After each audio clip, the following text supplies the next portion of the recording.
બધા ગુજરાતીઓને બીટીપીના રાષ્ટ્ર અધ્યક્ષ મહેશ વસાવા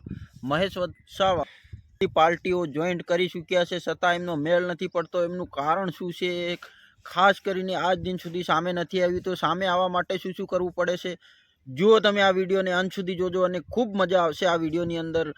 મહેશ વસાવા જે છે, મહેશ વસાવા લોકો આ જે થયા નવો એક મુદ્દો બની. મહેશ વસાવાનો કોઈ મતલબ નથી. મહેશ વસાવા ક્યાંય જાય, રાષ્ટ્ર પાર્ટીમાં જાય, ચાહે નેશનલ પાર્ટીમાં જાય, જ્યાં જાય ત્યાં એમનો મેળ પડવાનો નથી. કારણ કે એવા અફવાદ ભર્યા વિવાદો થાય છે અને વિવાદો ખડા કરે છે. આ ગુજરાતની અંદર નવું સ્ટેન્ડિંગ આવી ગયું છે, નવો એક મુદ્દો જાહેર થઈ ગયો છે કે બીટીપીને રાષ્ટ્ર અધ્યક્ષ મહેશ વસાવા જોડાઈ ચૂક્યા છે. અને ભાજપ વાળા શું કહે છે, મનસુખ વસાવા એમનું સમર્થન કરે. નેશનલ લેવલની પાર્ટી છે, એમાં જોડાયા તો સારું થયું.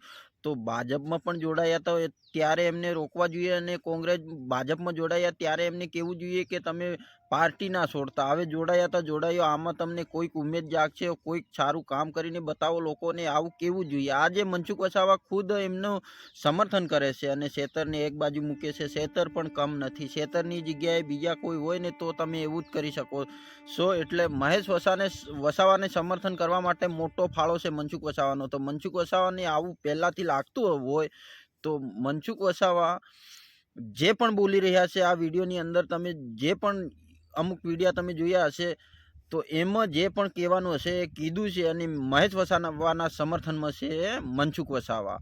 અને હવે જોઈએ આપણે શેતર વસાવાનો વિડીયો. શેતર વસાવા શું કહે છે અને મનસુખ વસાવા શું કહે છે અને મહેશ વસાવા શું કહે છે. તો આ બધાની વચ્ચે કયો ડિફરન્સ પડે છે અને શું કહેવા માંગે છે એ બધું આજે આપણે આ વિડીયોમાં ખુલાસો થવાનો છે. તો ચેનલમાં નવા છો તો ચેનલને સબસ્ક્રાઈબ કરજો, લાઇક કરજો. અને ચેનલમાં નવા છો તો ચેનલને સબસ્ક્રાઈબ કરજો, લાઇક કરજો, કોમેન્ટ કરજો.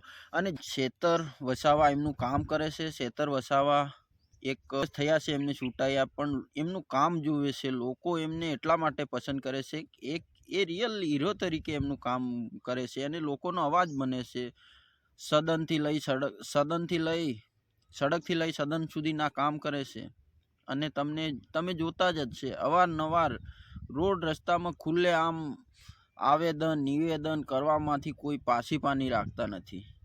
તો એવો નેતા જોઈએ છે કે પછી ખાલી ઓફિસ એસી ચેમ્બરમાં બેસી રહેવા વાળા નેતાઓ જોઈએ છે. એટલે લોકો એમને એટલા માટે પસંદ કરે છે, એ જમીન પર રહે છે, લોકોનું દુઃખ દર્દ બધું સમજે છે અને લોકો સાથે વાત કરે છે, લોકોની વેદના એ સમજે છે. એટલા માટે એમને લોકો પસંદ કરે. અને તમે જે મહેશ વસાવા છે એ એસો આરામની જિંદગી જીવવા માટેના પ્રયત્ન કરે છે.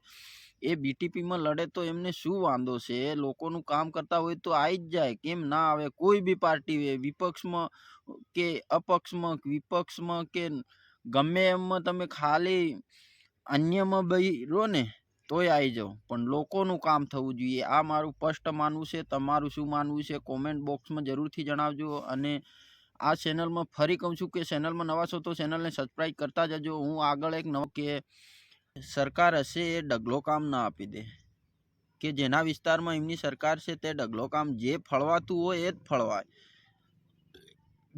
જેટલા પૈસા જેટલી ગ્રાન્ટ આવતી હોય એ જ આવે. કદાચ એમાંથી નાના મોટા કામો કરવાના આવતા હોય છે, કે નાના મોટો કામો, ધારો કે વધારાનું કામ શું આવે છે, અમુકને કંઈક તકલીફ પડતી હોય, અમુકને ઘર નથી, અમુકને રસ્તો નથી, અમુકને એવું આ તે કઈ બી ઘરનાળું છે, આ તે કઈ બી મતલબમાં કામ નવું કોઈ જાગે એટલે એ કામ કરવાનું હોય છે. એ સમયે વધારાની ગ્રાન્ટ એમની માંગવી પડે છે.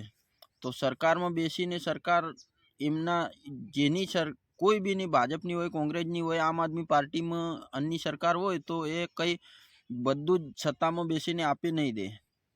એટલે લોકોનું કામ કઈ રીતે કરવું એ નેતાઓને સમજવાની જરૂર છે. અને નેતાઓને ખાસ સમજવાની જરૂર છે કે લોકોનું કામ થવું જોઈએ, લોકો સાથે રહેવું જોઈએ, લોકોનો વિશ્વાસ જીતવો પડશે. લોકો તો તમારી સાથે રહેશે, બાકી તો લોકો તમારી સાથે રહેવા મંજૂર છે નથી. તમે નેશનલ લેવલની તમે મોદી સાથે બેહો, અરવિંદ કેજરીવાલ સાથે બેહો, રાહુલ ગાંધી સાથે બેહો, તમે ગમે એવા નેતા મોટા મતલબમાં નેશનલ લેવલના નેતાઓ સાથે તમે બેસો તો કોઈ મતલબ વગરનું છે.